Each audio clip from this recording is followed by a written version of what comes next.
నమస్తే. ఈ ప్రపంచంలో భవిష్యత్తులో ఏం జరగబోతోందని ముందే కొందరు జ్యోతిషులు అంచనా వేస్తుంటారు. అయితే కరోనా వస్తుంది అని ముందుగానే గ్రహించి 20 ఏళ్ల క్రిందటే తన పుస్తకంలో బాబా వంగా రాశారు. సరిగ్గా రాసినట్లే జరగడంతో అప్పటి నుంచి ఇప్పటి వరకు బాబా వంగా పేరు మార్మోగిపోతోంది. ఇక జూలై 5న సునామీ రాబోతోంది అని జపాన్ అంతమవుతుందని బాబా వంగా ప్రిడిక్షన్ చెప్తోంది. ఇంతకీ బాబా వంగా తన ప్రిడిక్షన్లో సునామీ గురించి ఏం రాశారు? నిజంగానే సునామీ వస్తుందా? ఈ ప్రపంచం అంతమవుతుందా అనే క్వశ్చన్స్ అందరిలోనూ వస్తున్నాయి. జపాన్, ఫిలిప్పీన్స్ దేశాల మధ్య సముద్ర గర్భంలో ఒక చీలిక ఏర్పడుతుందని, జూలై 5వ తేదీన ప్రళయం వస్తుందని జపాన్కు చెందిన న్యూ బాబా వంగా తన ప్రిడిక్షన్లో రాసుకొచ్చారు. జపాన్, ఫిలిప్పీన్స్ దేశాల మధ్య సముద్ర గర్భంలో ఒక చీలిక ఏర్పడుతుందని, ఈ సునామీలో కోట్లాది మంది ప్రజలు చనిపోతారని ఆ బుక్లో బాబా వంగా రాశారు. ఇకపై జపాన్ దేశం ప్రపంచ పటంలోనే ఉండదని బాబా వంగా పుస్తకంలో రాసుంది. ప్రసిద్ధ ఆర్టిస్ట్ రియో టక్స్కి జపాన్ బాబా వంగాని పిలుస్తారు. 1999లో ది ఫ్యూచర్ ఐసాలో అనే పుస్తకం రాశారు. ఇందులో భవిష్యత్తులో ఏం జరుగుతుంది అనేది దివ్య దృష్టితో చూసి ఈ పుస్తకంలో లిఖించారు. అయితే మొదట్లో ఆమె పెద్ద ఫేమస్ కాలేదు, కానీ కాలక్రమేణా ఆమె రాసినవి అన్నీ జరగడంతో బాగా పాపులారిటీ సంపాదించుకున్నారు. ఇప్పుడు జూలై 5వ తేదీన జపాన్లో సునామీ వస్తుందని అందులో రాసి ఉంది. ఇక ఇప్పటి వరకు బాబా వంగా చెప్పిన విషయాలన్నీ నిజమయ్యాయి. 1995లో భూకంపం, 2011లో తోహోలో భూకంపం వచ్చింది. ఇక 2020లో కరోనా వైరస్, మెర్క్యూరీ మరణం కూడా బాబా వంగా తన పుస్తకంలో రాశారు.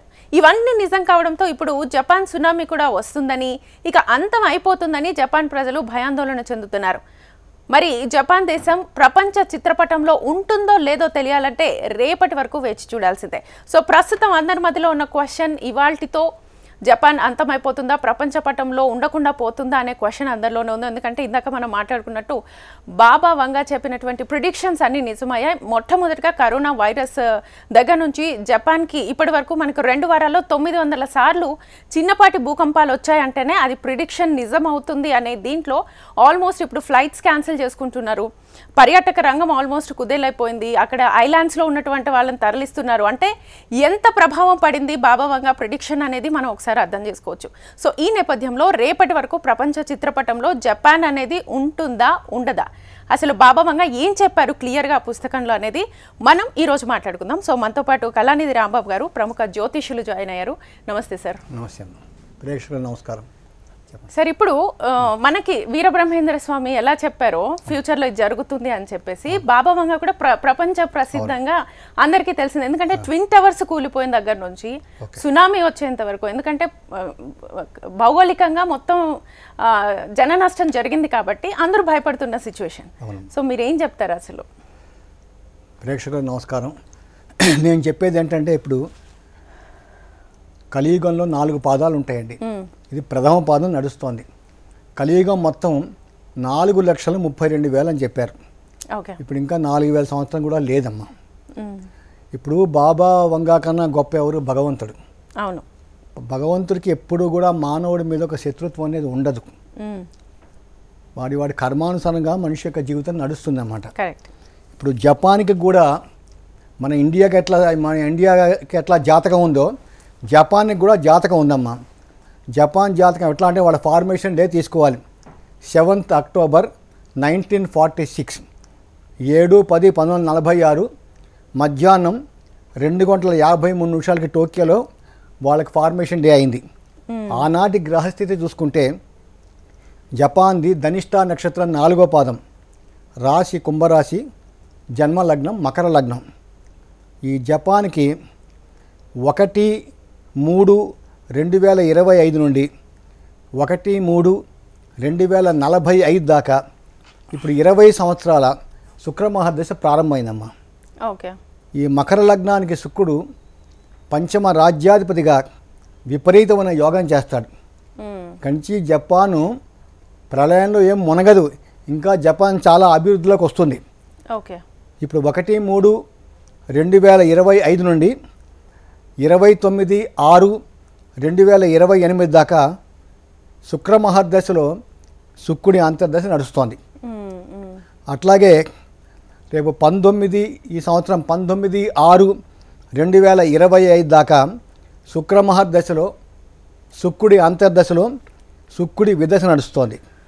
గోచారం చూసుకున్నప్పటికి కూడా గోచారంలో గురుబలం ఉందమ్మా. మొన్న 2025 మే 15వ తారీఖు నాడు గురువు వృషభ రాశి వదిలి మిథున రాశికి వెళ్ళిపోయాడు. సో గురువు గోచారంలో 2, 5, 7, 9, ఈ 11 ఈ రాశిలోనే గురుబలం ఉంటుంది. ఆ సమయంలో గురువు చాలా మంచి ఫలితాలు ఇస్తాడు. అట్లాగే అష్టక వర్గం చూసుకున్నట్టయితే కూడా గోచారంలో అష్టక వర్గం చూస్తామమ్మా. ఒక గ్రహం ఒక రాశి వదిలి ఇంకో రాశికి వచ్చినప్పుడు అక్కడ ఎంత స్ట్రెంగ్త్ ఉంది ఆ గ్రహానికి చూసేది మొత్తం 8 బిందువులు ఉంటాయి. అందులో ఈసారి వృషభం మిథునం లోపల 5 బిందువులు వచ్చినాయి ఈ జపాన్ దేశానికి. అట్లాగే మొన్న 2025 మార్చి 29వ తారీఖు నాడు శనేశ్వరుడు ఈ కుంభరాశి వదిలి మీన రాశికి వెళ్ళాడు. ఆ మీన రాశి చూసినప్పటికీ కూడా ఈ అష్టక వర్గం లోపల 5 బిందువులు వచ్చాయి శనేశ్వరుడికి. ఇప్పుడు మహర్దశ అనుకూలంగా ఉంది, అంతర్దశ అనుకూలంగా ఉంది, విదశ అనుకూలంగా ఉంది, ప్లస్ గోచారం అనుకూలంగా ఉంది. ఇంత అనుకూలంగా ఉన్న సమయం లోపల రేపు పొద్దున జూలై 5 ఈ జపాన్ మునిగిపోతుందని, జపాన్లో పెద్ద సునామీ వస్తుందని, కోట్లల్లో జనం చచ్చిపోతారని చెప్పి వంగా బాబా గారు చెప్పారు. ఈ జ్యోతిష్ శాస్త్రం ప్రకారం మనకి నా దగ్గర ఉన్న డీటెయిల్స్, నేను దాదాపుగా కూడా 36 సంవత్సరాల నుంచి జ్యోతిషంలో ఉన్నాను. 4 లక్షల జాతకాలు చూశాను. నేను కూడా చెప్పిన అనేక ప్రిడిక్షన్స్ కరెక్ట్ అయినాయి. విత్ కట్టింగ్స్ కూడా నా దగ్గర ఉన్నాయి. కొన్ని చెప్పినవి కొన్ని కరెక్ట్ అయితే, కొన్ని తప్పు అయితే. 2000 సంవత్సరంలో యుగాంతం అయిపోతుంది, ప్రపంచం మునిగిపోతుంది అన్నారు. స్కైలో పడి కొన్ని లక్షల మంది కోట్ల మంది చచ్చిపోతారన్నారు. అట్లా ఏమి ఉండదమ్మా. రేపు పొద్దున జపాన్కి ఏమీ కాదు. ఈ జాతకం ప్రకారం అయితే అన్ని విధాలుగా కూడా జపాన్ ప్రశాంతంగానే ఉంటుంది. రేపు జననష్టం అనేది మనకు ఏమీ జరగదండి. ఓకే. సో ఇప్పుడు బాబా వంగా అంటే బల్గేరియాకు చెందిన ఆవిడ చెప్పింది ఎంత నిజమైందో ఇప్పుడు ఈ జపనీస్ బాబా వంగా అని చెప్పేసి ద ఫ్యూచర్ ఐసాలో క్లియర్గా రాశారు. జూలై 5, 2025న ఖచ్చితంగా జపాన్లోనే పర్టికులర్ ప్లేస్ కూడా చెప్పారు. మీరు అన్నట్లుగా కొన్ని జాతకాలు నిజం అవ్వచ్చు, కొన్ని నిజం అవ్వకపోవచ్చు, బట్ పర్టికులర్గా డేట్ ప్లేస్తో సహా రాశారు కదా. దీన్ని ఎట్లా చూడొచ్చు అసలు? దీన్ని ఎట్లా అంటే ఆవిడ దైవభక్తురాలు అయి ఉండొచ్చు. దీనికి ఎట్లా ఉంటుందండి, ఇక్కడ అఖండమైన దైవభక్తి ఉండాలండి. నాకైతే ఆ దివ్య దృష్టి లేదమ్మా. నేను నిరంతరం గాయత్రి జపం చేస్తాను. ఇప్పుడు కాదు, నేను నాకు చిన్న వయసులోనే నాకు ఉపనయనం అయింది. చిన్నతనం నుంచి నేను మూల నక్షత్రాలను పుట్టాను. నాకు నా సరస్వతి అమ్మవారి నక్షత్రం మూల నక్షత్రం ఉంటుంది. చిన్నతనం నుంచి కూడా అఖండమైన దైవభక్తి భగవంతుడు ఇచ్చాడు నాకు. నేను 40 సంవత్సరాలుగా నేను అమ్మవారి పూజ చేస్తున్నాను. ఇవాళ శుక్రవారం వచ్చాను ఛానల్కి. ఇప్పుడు మా ఇంటికి వచ్చి నా పూజ రూమ్ చూడొచ్చు. ఆ అలంకారం ఒక దేవాలయం లాగా ఉంటుంది మా ఇల్లు. నాకు కూడా, నాకే కాదు, మీలో కూడా భగవంతుడు ఆత్మరూపంలో ఉన్నాడు. ఆత్మరూపంలో ఉన్నాడు కాబట్టి మనం మాట్లాడుతున్నాం. లేకపోతే ఆత్మ ఎప్పుడైతే శరీరం నుంచి బయటకు వస్తుందో శవం అంటారు. అంతే. స్వామివారు నాలోనూ ఆత్మరూపంలోనూ నా నుంచి కూడా ఆయన మాట్లాడిస్తున్నాడు. కాబట్టి నా దాని ప్రకారం ఎట్టి పరిస్థితుల్లో కూడా రేపు జపాన్కి ఏమీ జరగదు. అన్ని విధాల ప్రజలు సురక్షితంగా ఉంటారు. అన్ని విధాలుగా మంచిగా జరుగుతుందమ్మా. ఎందుకంటే మంచి దశ నడుస్తుంది అక్కడ. కాకపోతే ఏంటంటే ఈ సంవత్సరము మన ఉగాది వచ్చినప్పుడు ఈ సంవత్సరం కన్యా రాశి లోపల వాళ్ళకి ఉగాది ఫార్మేషన్ జరిగింది. అప్పుడు మన మార్చి 29వ తారీఖు నాడు ఈ షష్టగ్రహ కూటమి ఏర్పడింది. కాబట్టి ఇది రేపు 2026 లోపల ఏదో మైనర్ ఇన్సిడెంట్స్ ఇప్పుడు మనకి జరిగినాయి. మన ఫ్లైట్ యాక్సిడెంట్ అయింది అక్కడ అహ్మదాబాద్లో. అట్లాంటి మైనర్ సంఘటనలు జరుగుతాయి తప్ప ఇట్లా మేజర్ సంఘటన జరిగి జపాన్ మునిగి అంతమైపోయింది అంత ఇదైతే రేపైతే ఏమీ కనపడలేదమ్మా. ఇక్కడ దశ చాలా మంచి దశ నడుస్తుంది. దశ బాగుంది, గోచారం కూడా చాలా అనుకూలంగా ఉంది. కాబట్టి అట్లా అయితే ఏం జరగదండి. అంటే మీరు భౌగోళికంగా మనం చూసే వాతావరణ పరిస్థితులు కానీ, లేకపోతే ఆ ప్రాంతంలో ఉన్నటువంటి భూమి సిచ్యువేషన్స్ కానీ ఖగోళంగా ఎట్లుంది అని చెప్పి చూస్తూ ఉంటారు. బట్ మీరు చెప్తుంది ఏంటంటే ఇన్ పర్సనల్ గా ఒక వ్యక్తికి జాతకం చూసినట్లుగా ఆ గోచారం ఎలా ఉంది అని ఆ ప్లేస్ కి చెప్తున్నారు. ప్రతి కంట్రీకి కూడా జాతకం ఉంటుంది. దాన్ని ముండెన్ ఎస్ట్రాలజీ అంటారు. ప్రతి కంట్రీకి ముండెన్ ఎస్ట్రాలజీ. ప్రతి కంట్రీకి జాతకం ఉంటుంది. నా దగ్గర ప్రతి country date of birth, place of birth, time of birth. నేను ఇవాళ కాదు, నేను 1985 నుంచి నేను జ్యోతిష్ శాస్త్రంలో ఉన్నా. నేను లాస్ట్ ఎలక్షన్ లోపల ఉత్తరప్రదేశ్లో యోగి ఆదిత్యనాథ్కి 275 సీట్లు వస్తాయని చెప్పా. 273 సీట్లు వచ్చాయి. అంత మాత్రాన నేనేమన్నా దేవుడినే? శాస్త్రం చదువుకున్నాం, గట్టిగా చదివాము, నిరంతరం దేవుడు పూజలు చేస్తున్నాము, భగవంతుడు వాక్ ఇచ్చాడు. ఆ వాక్కుతోనే ఎవడన్నా చెప్తాడమ్మా. కొన్ని జరుగుతాయి, కొన్ని జరగకపోవచ్చు. కానీ పాపం చాలా మంది ఎన్నో రోజులు బట్టి భయపడిపోయారు. ఆ 2000 సంవత్సరాల్లో మనం అందరం ఎంత భయపడ్డామండి. అసలు ఇంకా కలియుగ అంతం అవుతుంది, అసలు చూడలేం 2000 సంవత్సరం అని కూడా చెప్పారు అప్పుడు. ఎంత ప్రాణభయం పట్టుకొని ఆ 2000 సంవత్సరం జనవరి వస్తే ఇక ప్రాణాలు అయిపోతాయని ఎంత హడావిడి చేశారు. నేను వారం రోజులు బట్టి చూస్తున్నాను, టీవీ ఛానల్ పొద్దున్న చేస్తే ఇదే చూపిస్తున్నారు ఇవన్నీ కూడా. అట్లా ఉండదండి. కలియుగే ప్రథమోపాదే జంబూద్వీపే భరతవర్షే భరతఖండే మేరో దక్షిణ దిగ్భాగే రోజు సంకల్పం చెప్తాం. ప్రథమోపాదం నడుస్తోంది, అంతం అవ్వాలంటే 4 పాదాలు అవ్వాలి. అట్లా ఏమి ఉండదండి. రేపు జపాన్కి రేపు పొద్దున ఏమీ కాదు జాతకం ప్రకారం. సరే, ఇప్పుడు ఏమీ లేకుండా ఇప్పుడు జాతకం ప్రకారం మీకు గోచారం కూడా చాలా బాగుంది, శుక్ర మహాదశ స్టార్ట్ అవుతుంది అన్నారు, అయిపోయింది ఆల్రెడీ. ఇప్పుడు కేవలం 2 వారాల్లో 900 సార్లు భూమి కంపించింది అంటే అది దేని ఫలితం అంటారు అసలు? లేకపోతే అదొక సింబలా, లేకపోతే దేనికైనా? ఏదన్నా ఒక సింబలే అమ్మా. అంతమా ఒకటేసారి మునిగిపోతుందని అట్లా ఏం మునిగిపోతే 14 రోజుల్లోనే మునగాలి కదండి. ఇది కొంచెం ఇండియాలో కూడా కదులుతుంది కదమ్మా. ఇండియాలో ఏదో రాష్ట్రంలో కదులుతూనే ఉంటుంది, అంతే కదమ్మా. ఎందుకంటే దీనికి పురాణాలకి ఒకసారి ముడిపెడితే ద్వారక ఒకసారి అలానే మునిగిపోయింది కాబట్టి అంటే ఇలాగ ఏమన్నా జరుగుతుంది కాదమ్మా. ద్వారక మునిగినట్టు మీరు శ్రీమద్ భాగవతం చదవండి. భాగవతంలో శ్రీకృష్ణ పరమాత్మని అంటాడు, ఇంకా యదువంశం అయిపోయింది, గాంధారి శాపం పెడితే అంటాడు, గాంధారి శాపం పెడితే నువ్వు పెట్టేదేంటి, ఆల్రెడీ అయిపోయింది యదువంశం, ఇంకా వారం రోజులు సముద్రం మునిగిపోతుందని చెప్పి కృష్ణ పరమాత్మని చెప్పాడు. ముందే చెప్పారు. నేను 3 సార్లు శ్రీమద్ భాగవతం చదివిన వాడిని. కాబట్టి ఆయన పరమాత్మ ఇది ఏ బాబా చేతిలో ఉండదమ్మా, మొత్తం రిమోట్ పరమాత్మ చేతిలో ఉంటది. ఆయన వద్దు అనుకుంటే జపాన్ నుండి మొత్తం ప్రపంచాన్ని లేపేస్తాడు. కరోనా టైంలో 8 లక్షల మంది చనిపోయారు చెప్పండి. ఒకటని యదా యదా హి ధర్మస్య గ్లానిర్భవతి భారత అభ్యుత్థానం అధర్మస్య తదాత్మానం సృజామ్యహం పరిత్రాణాయ సాధూనాం వినాశాయ చ దుష్కృతాం ధర్మ సంస్థాపనార్థాయ సంభవామి యుగే యుగే. అర్జున, ఏనాడు ధర్మానికి హాని కలుగుతుందో, అధర్మం వృద్ధిలోకి వస్తుందో, దుష్ట శిక్షణ, శిష్ట రక్షణ, ధర్మ సంస్థాపనగా ప్రతి యుగంలో నేను అవతరిస్తాను శ్రీకృష్ణ పరమాత్మ. జ్ఞానయోగంలో చెప్తాను 4వ అధ్యాయం. అట్లా కాదు, ఇంకా పాపాత్ములతో పాటు ఇంకా పుణ్యాత్ములు. జపాన్లో పాపాత్ములే కాదు, ఎందరో మహాభక్తులు ఉండొచ్చుగా, ఎందరో పుణ్యాత్ములు ఉండొచ్చు కదమ్మా. మరి వారి యొక్క మొరను కూడా భగవంతుడు ఆలకిస్తాడు కదా. ఆలకించి చెప్పండి. కాబట్టి ఖచ్చితంగా వాళ్ళ మొర ఆలకిస్తాడు.